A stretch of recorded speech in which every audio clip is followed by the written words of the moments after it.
Hello everyone, thank you for joining us today. We have quite the full house here, so I am going to give everyone just 1 minute before we kick off Rethinking Recovery and building a comprehensive data protection strategy. Hey Jacqueline, you there? Ready to kick for us to get started? Yep. Fantastic.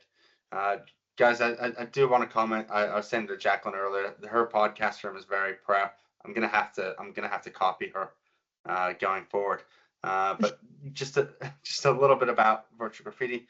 Virtual Graffiti is an IT solutions provider. We operate 50 different cyber stores within Australia.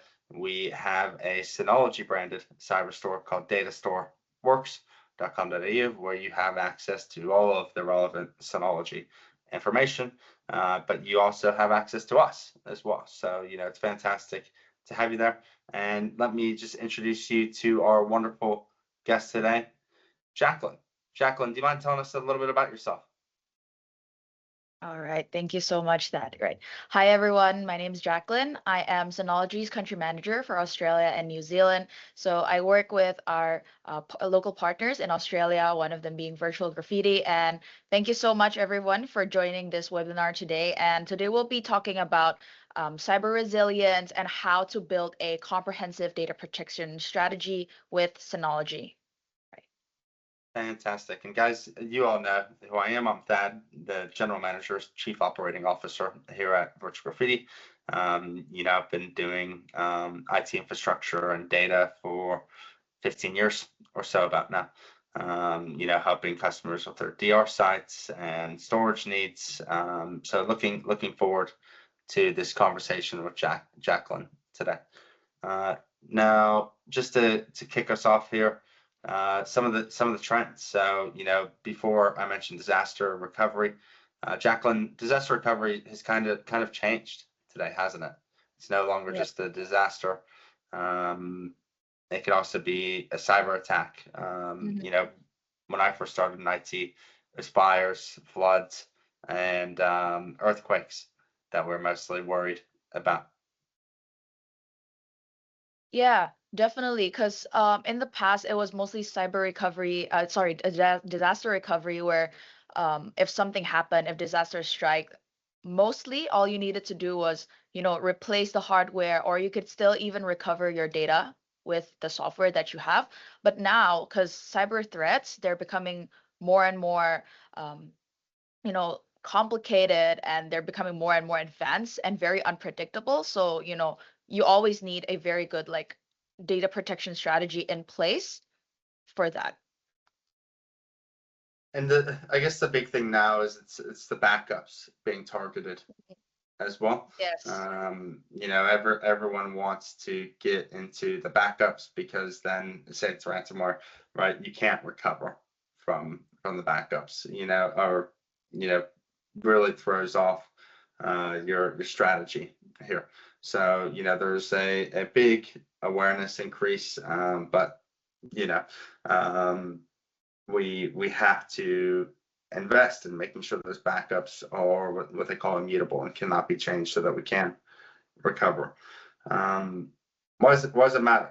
So cyber attacks, they're on the rise. There's monetary reasons, there's business operations reasons, but lastly, there's brand reputation loss. I think everyone on this call and everyone in the market still remembers that Optus had a cyber breach, right? And that Medibank had a cyber breach this last year. Sure, if you're a large provider, you can survive that, but as smaller providers, you can't really survive that. So that's why I'd say it matters. Jacqueline, anything to add to that? Having a bit of yeah.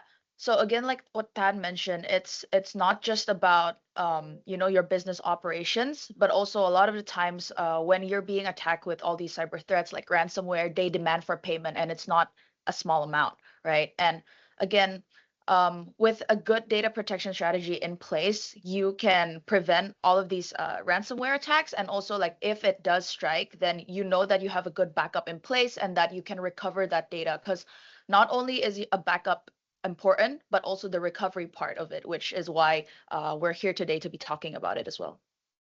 Mm, mm. So how do we shift the mindset, Jacqueline, from DR or disaster recovery to cyber recovery? Because as we said earlier, the events have changed, the scope has changed, what access is available has changed, and the focus has shifted. How do we change our mindset? Uh-huh. Yeah, because again, in disaster recoveries, you normally will need to just replace the hardware, and sometimes you still have the ability to restore your data.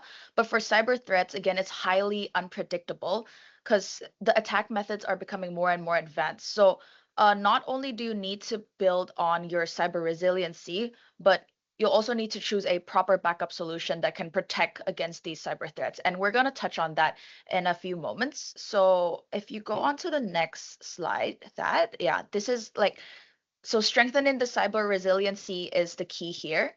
And today we'll be sharing with you 4 pillars of the protection. So first being the data recoverability, right? Because again, what good is a backup if you can't recover that data, right? You don't want to just back up, but you need to make sure that um, that data is there when disaster strikes and that you can recover it. Now, second would be durability. Other than just being recoverable, you need to make sure that all of your backup data is still available when the ransomware attack happens, right? Now, third would be a good management system, because let's say you have multiple sites, there's going to be a lot of backup tasks in place, and it's going to get more and more complicated to manage. But having visibility to monitor all of these backup tasks on one platform, that really helps to minimize human errors, and it keeps things really consistent, right? And last but not least would be the system security. So system security is going to be the foundation of your entire system.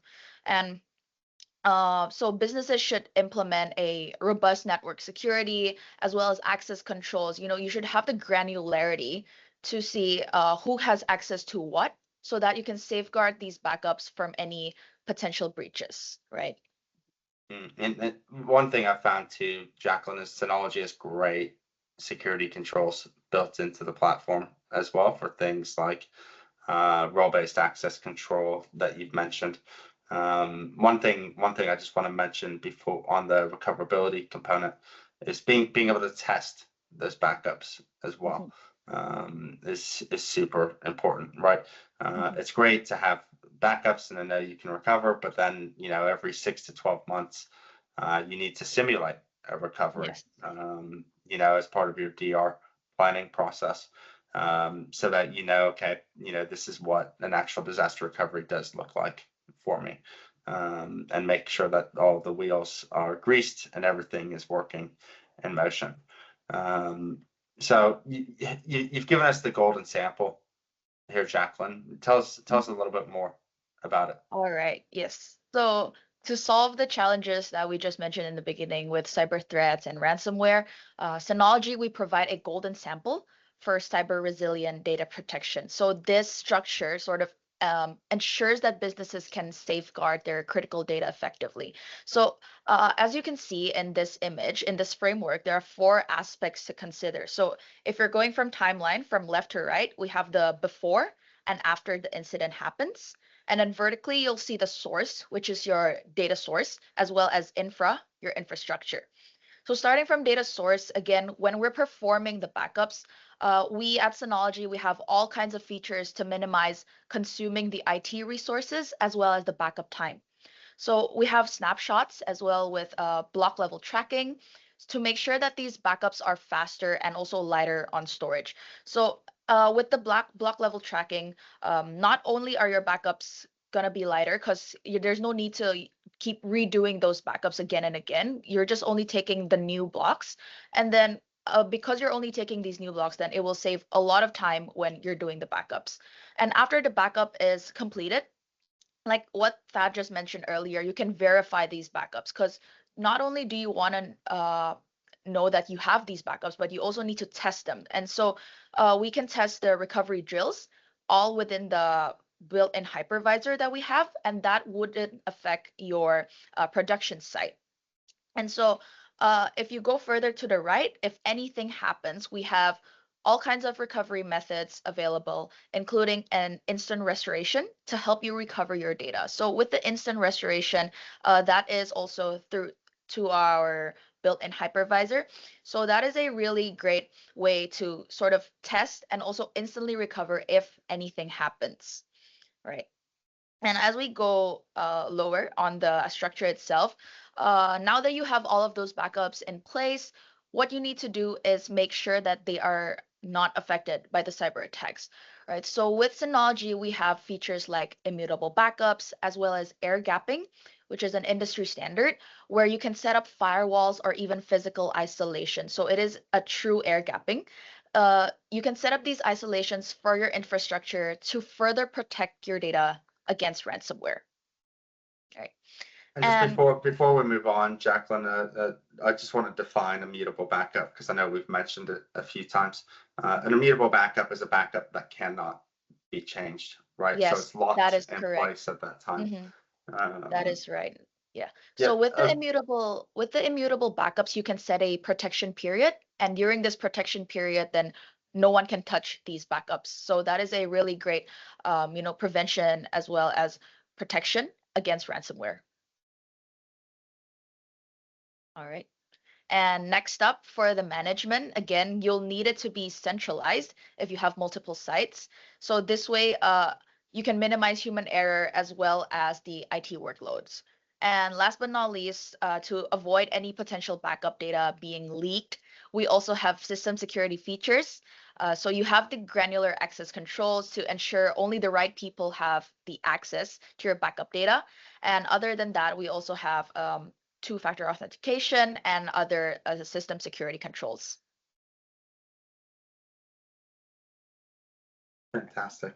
And now you guys have what you've called active protect, Jacqueline. What's active Yes. protect? All right. So this is our Active Protect appliance. The Active Protect appliance is a pre-configured backup appliance. So it comes with storage, the hardware, the software, as well as its dedicated backup operating system. So with the Active Protect appliance, all you need to do is choose the model based on your backup data. So let's say you have like 100 terabytes of backup data, then you would go for the larger one. But if you have maybe 5 terabytes, then you would go for the smaller desktop unit, which we will talk in the next few minutes. So we talked earlier about I guess there's 4 stages. Can let's break down, I guess, recoverability a bit first here. Jacqueline, I know our data here at Virtual Graffiti is on SharePoint. It's local on a NAS. It's all over. It's all over the place. How do we define recoverability within Mhm. our organization? Mm-hmm. Right. So, um, you know, a lot of businesses, like you'll have your data scattered across different environments, across different platforms. However, that poses a big challenge for your backup management, right? For example, like you just mentioned, you got your Windows, and then let's say you have Macs, or maybe you have things on a virtual machine. And for each of those platforms, you'll need a different backup software most of the time, right, to back up your data. So not only does that mean that you need to manage the backup tasks individually, but you also need to manage each and every one of these softwares, right? So with the Active Protect appliance, it's different because since it comes with hardware, software, you don't need to worry about the compatibility, and you can even back up your entire business environment within this one single interface. So you can see here, you can back up Microsoft 365, your virtual machines, physical servers, PC devices, or even databases. So now you no longer need to manage all of those backups, all of those backup tasks from a different software. So it's all within one appliance and it's all centralized.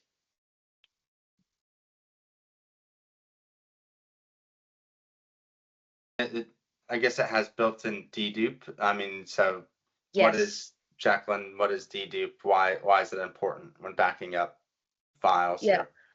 So with the Active Protect appliance, we have source side deduplication. what it means is that before we do the data transferring to the backup appliance, we will run a full data scanning first to find out if there are any identical blocks so that we don't do the transfer twice. And um, so only the new blocks will transfer onto your backup appliance. So with using this method, using the dedupe, it will largely reduce the usage of your network bandwidth. And not just that, it will also cut the time that you're doing for the backups, as well as save your storage space, because you're not saving the same backups twice on your backup appliance. Right. Okay. So this is just And the data, you know, like I guess it's faster this way because we're not doing full backups. Is that correct? yes, that is absolutely right. That. Mhm. Okay. Okay. So how much time on average would that save a general admin here? Or is it just time saved on the appliance? It's time saved on the appliance, and that would depend on how much data you're storing, right? Again, but then like if you see in this case, in the example here, it saves 99% of the redundant data. And Mhm. then if like generally speaking, we can save more than 50% of the storage capacity because you're not backing up identical data, right? So that improves also your storage efficiency. Hmm. Hmm. And like I think we're talking about this yesterday a little bit, where you guys have the QA process kind of built into here, with Yes. some auto repair, backup verifications, but then you also sandbox here. I haven't seen these in the lower end of the market or the mid, like usually this is reserved for just the enterprise, right? High end storage system. So this is pretty groundbreaking that you guys brought this out. Mhm.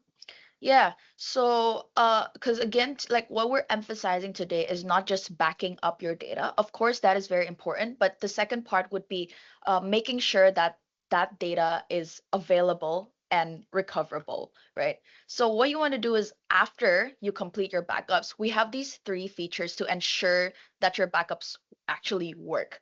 Because, if you're not actually sure that those backups work, it's kind of like you're buying car insurance, but then you don't really know if it covers for any accidents, right? So what we have here is these three features. So first being the self-healing, which will auto repair your backup task if it finds out that the backup is invalid. Second would be the backup verifications. So whenever you finish your backups, we will take those backups and perform a restoration drill at the back end. And then what it does on the backup appliance is that you can set up a recording for the drills to prove that your backup is valid.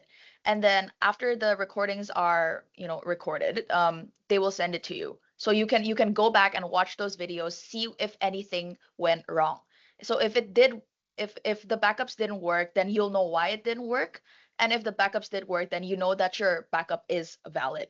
And if you still have any concerns, we also have a sandbox environment available, which is our built-in hypervisor that I mentioned in the beginning. So that is for users to perform the restoration drills without affecting the production environment. Because let's say you have your hypervisors in place, and that's the ones that you're running your servers on. But then if you wanted to do the restoration drills, we have the built-in hypervisor that you can utilize. So yeah, usually for like enterprises, because they have the auditing policies also, which they need to follow, we'd recommend doing it maybe doing the restoration drills maybe every month or every quarter, every half year, just to make sure that your backups really do work. Hmm. Hmm. I think the important bit too is the number of clicks as well, Jacqueline, to do that from Synology now versus the past. We're not talking a hugely laborious exercise here. We're talking um, 3, 4 mouse clicks on Mhm. a keyboard, right? And then boom, you've tested your backups, right? And that you can recover from them. Um, and then restoration, right? That's the other bit, right? You've got to have hardware you can go recover onto. I know we can recover onto your hypervisor here. Mhm. But hey, sometimes you've got too many virtual machines, right? You've got to be able to go into another hypervisor. And the fact that you guys have built this all into your platform, pretty flexible, I'd say, from a DR perspective. Not only can you do the file level, but you can also do, specific folders within those virtual machines or within your file server. Just moving on to durability really Mhm. quick. If you want to walk us through kind of the next stage of cyber resiliency.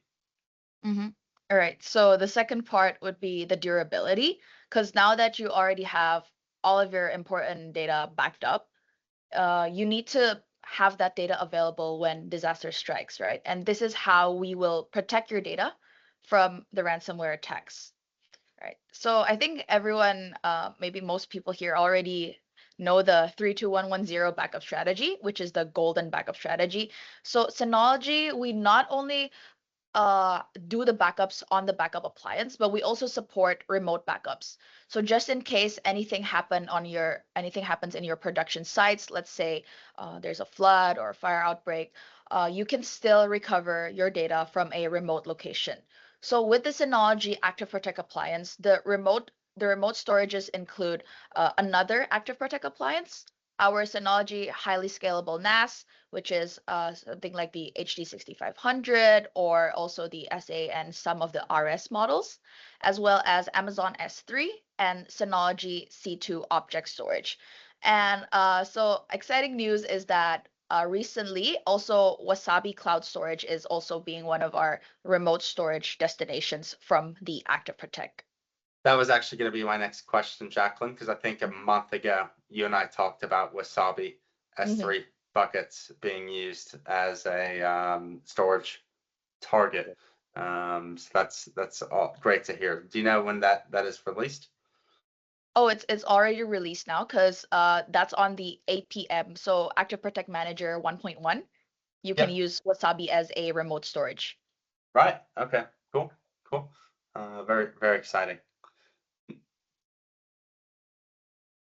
And just kind of to touch on the integration, so additional security functionality that you add into remote storage. I see you've got two options here. We've got worm storage and client-side encryption. Yes. Yep, that's right.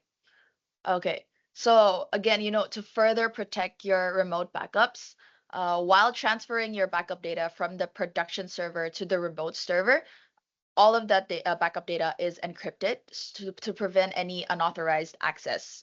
And at the same time, with the worm storage, so that's write once, read many, the backup copies will be stored in that way. So using the worm technology. So using this worm technology, it makes immutable backups, meaning that you can set a protection period. And during this time, all of those remote backup data cannot be modified because it's locked in. So almost additional immutability, really. That's kind of baked into everything. Mm. Yeah. All right. Okay, moving on to the next slide. Yeah, so this is sort of what we have observed with a lot of commercial backup solutions is that the software and the hardware, it's two different things, and the like how do I say it? The compatibility, that's going to be like one issue. And then also it depends on third-party storage devices to enforce the data immutability. So that could lead to discrepancies between your software as well as your hardware lock-in period settings. However, because with Synology, hardware, software, and the backup operating system, it's all in one. So we have the native immutable features available for the backups. And so you can simply create this different immutable periods for your different backup tasks. So that fulfills all of your compliance requirements. Just moving into stage 3 here. So management. I know we touched earlier on it. Why is Active Protect easier to manage than say any other backup appliance? Yes. So, as your business grows, you will see that you will need a lot of backup servers, a lot of sites, and maybe even some remote sites.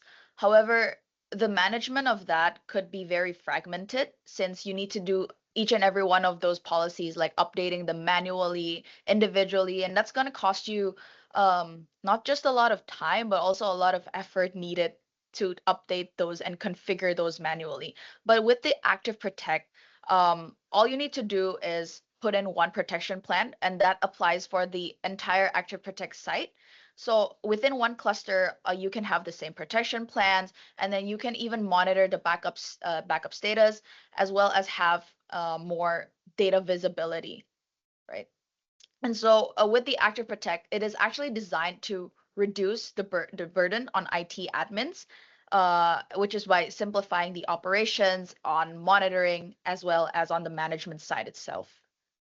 Yeah, I think it's very key for organizations, Jacqueline, to have kind of clones of each configuration at each location, so that if you do have to go make changes somewhere, you know exactly what the site looks like from scratch, and you have a baseline policy that you've applied to kind of all of your sites, right? So it's fantastic that you can push that out via your management console across 40, 400 sites, right?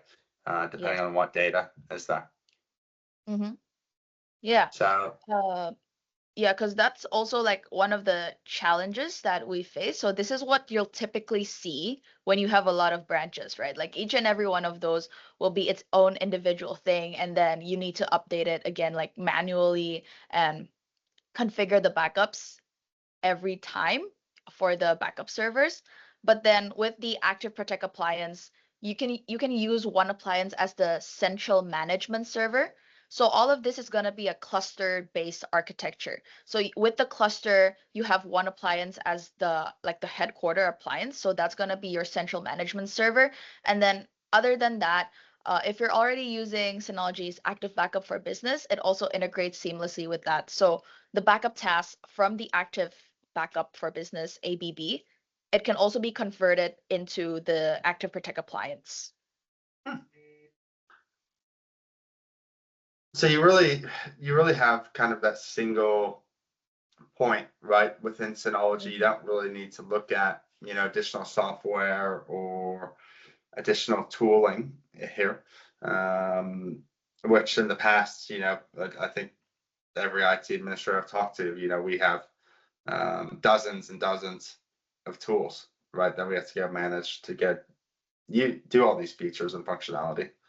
Mhm. Yeah, so that is also one of the unique points for our Active Protect appliance is that it is a central management server. It can serve as a central management server so that you don't need to do everything like manually. Because again, if you have a lot of sites, let's just start out with 10. Like 10 is already a lot to configure if you have like different backups in place. But then as you know, if your business grows and you have like 20, hundreds of sites, that's gonna be even more of a headache. But with the Active Protect appliance, so it supports up to 2,500 backup sites across 150,000 sources. So your virtual machines, PCs, all of that onto one server, right? So that ensures that your organization can expand as your business grows without the added complexity.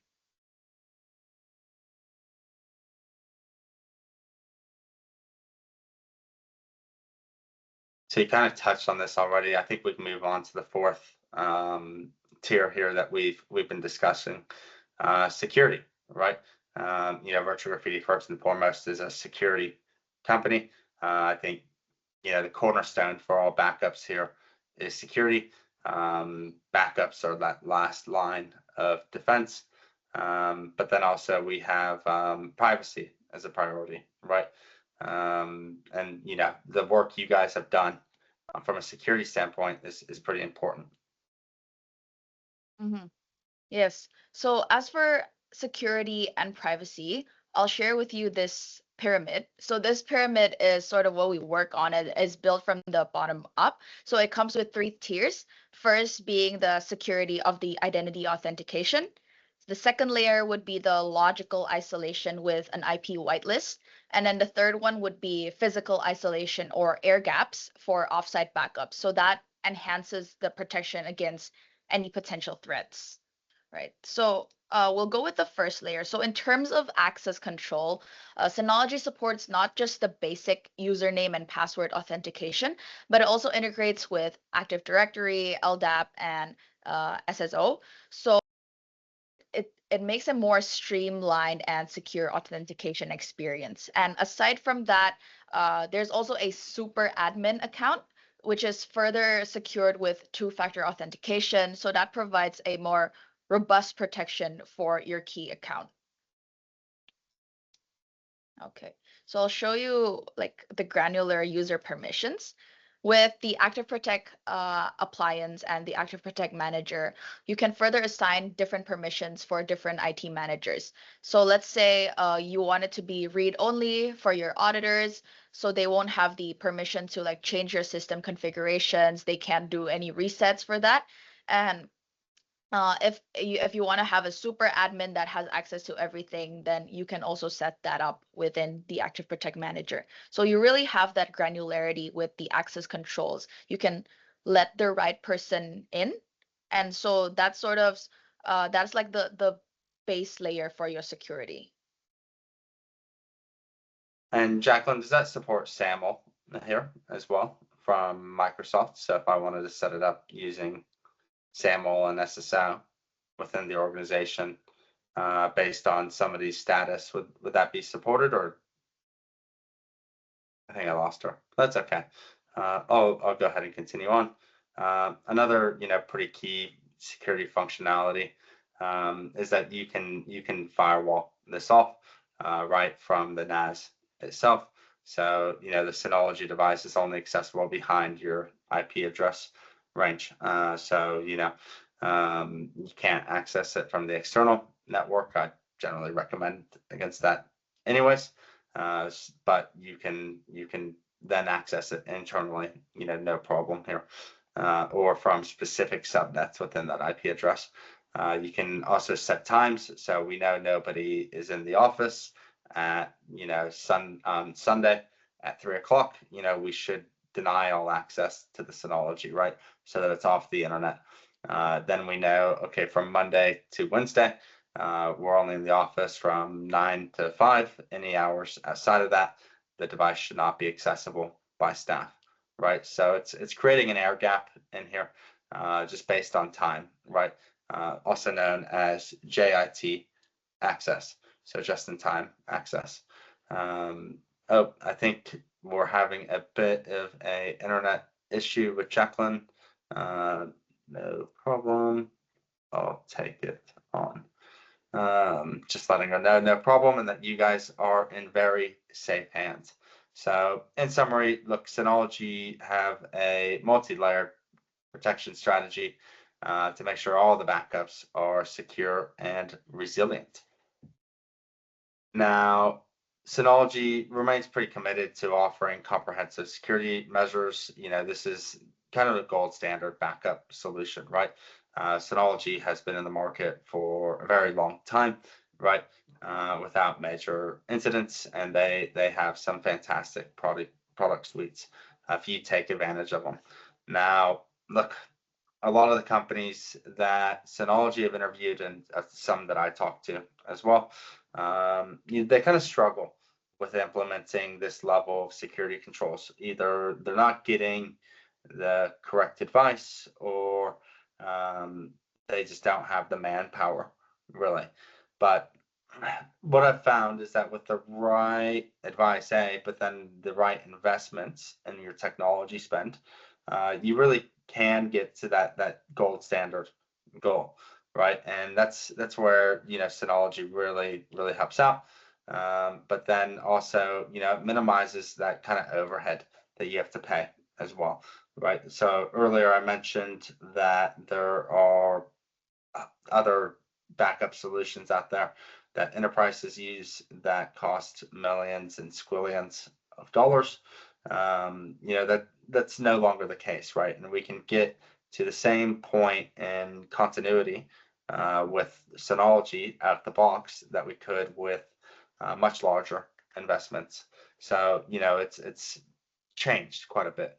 Now, there are a bit of some pre-configured hardware that Synology makes. So they've got the 2-bay, they've got the larger units, and they've got a 4-bay NAS model, that are pre-configured.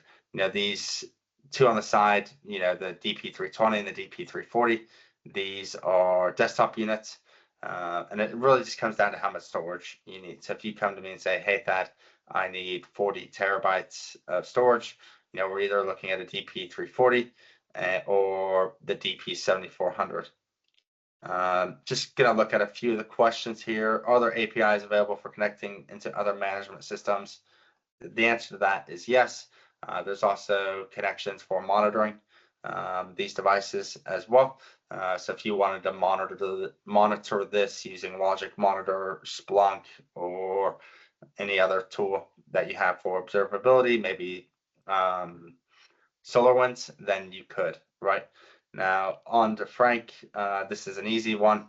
Will your webinar be recorded and available after the event? The answer to that is yes. We put all of our webinars on YouTube so that you can access them at any time. Now, just going on to, after this pre-configured backup, we have quite an easy setup process, right? You've got to put some hard drives in. This actually usually is the longest part because you have to take the drive bays out, screw your hard drives in using the little screws and a little tiny screwdriver, push them back into the unit, then install APM, the Active Protect Manager, set up your account, and you're backing up data. So, they advertise a 10-minute. I'd say give it about an hour because messing with the little screws can take a few extra minutes, but that's how quickly you are backing up. And the nice bit is with Synology, since they provide their own drives now, is that they integrate everything, right? So, they can do auto repair quite easily. When, a drive has failed, you pop in a new one, and then boom, you're back in business. And then you can also do some pretty rapid transfers as well. Hey, Jacqueline, you there? I'm back on. Okay. All right. Hey, Jacqueline, okay. welcome back. Sorry, technical okay. issue. Sorry for that. All right. Yeah, no problem. That I think you can. Slide 40 now. I know Yes, we're yes. a little bit ahead. No The problem. Virtual Graffiti team would love to provide you some Virtual Graffiti Wi-Fi, so we can help you out here. But I just finished slide 40, and we're going on to 41. If you want to wrap us up here. Cool. Okay, all right. So thank you so much that for going for that. Right. So I believe you guys now you have like a clearer picture on how to build a comprehensive data protection strategy, right? Like going from recoverability, durability, how you can manage multiple sites, as well as how you build the security for your backup system. And so just a quick summary for the session today. So the Active Protect provides you a flexible data recoverability, as in we can back up your PCs, physical servers, virtual machines, as well as your databases. And then in case you need data recoveries, you can have either file level restorations as well as bare metal restoration, or even a instant restore to the hypervisors. Right. And in terms of data durability, we have different technologies to protect your data from these ransomware attacks. And to have better management for your backup servers, we have the central management panel available so that you can centrally monitor all of these backup tasks as well as the backup servers, which saves a lot of time, it cuts complexity, and it keeps everything consistent. And last but not least, for security, we have a robust network security as well as the access controls as a final layer for your defenses of your backup data. Fantastic. Now, I think the part everyone's been waiting for. I've been very excited about this. We have a survey to win here. Jacqueline, I did answer a few questions while you were out. I think we should all just get our phones out here and do the survey. as a thank you to Jacqueline and team for coming along. Thank you so much, Thad. Thank you so Yeah. much. I really enjoyed the webinar. Absolutely. No, it's always a pleasure to host the vendors. I'll stay on the QR code for a few more seconds because I want the chance to win a Synology B station. But we can fill this out and away we go. Yes. All right. So I think we'll give the attendees a few moments to fill out this survey. And while we're doing that, we can also answer some questions. You guys can drop your questions and then I'll answer it after the 5 minutes, 10 minutes. Yep. We did have a few questions in here already that I did help answer, but we'll give a few more minutes for questions as well. So we had one from Roxanne. Are these APIs available for connecting into other management systems? They've heard my answer, Jacqueline, but they want to hear your answer. Okay. Yeah. So we do have APIs available, and so for that link, I'm gonna share with you soon for the links to on how to integrate those APIs into our management system. Right. Thank you, Roxanne, for that question. Cool. Why don't we leave any other questions here? We'll give a minute or two for some additional questions. Otherwise, I think we can wrap up, Jacqueline, and give everyone 15 minutes. Back All right. We'll give one more minute for questions. No, I think that is probably it, Jacqueline. So again, I think we just want to thank everyone for attending with us today. And Jacqueline, thank you very much for your time. Thank you so much. I'll send out a link to everyone for the survey as well. Oh, we do have a question. Is there a license required for APM? All right. So for the licenses for APM, if it comes with licenses if you're doing more than 3 nodes in one cluster. So if you're doing 2 backup servers plus 1 management server, that's going to be 3. And then after that, you'll need to add on a license. However, if let's say on 1 backup server, you're backing up like hundreds of virtual machines, then you won't require any license for that. So the license is typically required if you're doing a central management server with a lot of backup servers. But if it's only 1 backup appliance, then no license is required. And even if the license are required, they're one-off, so it's not a recurring license. Thank you so much for your question. Oh, yes, thank you, Anita. I don't think there are any other questions then. Great. Fantastic. Okay, cool. Well, everyone, thank you very much for attending. I will send an email out with the QR code here, so you can fill that out at your own leisure. And, virtual round of applause for our guest Jacqueline today. Thank you so much, Thad. Awesome. All right. Thank you. Have a great day, everyone. Thank you, everyone, for joining. I hope you had an insightful session, and I'll see you soon.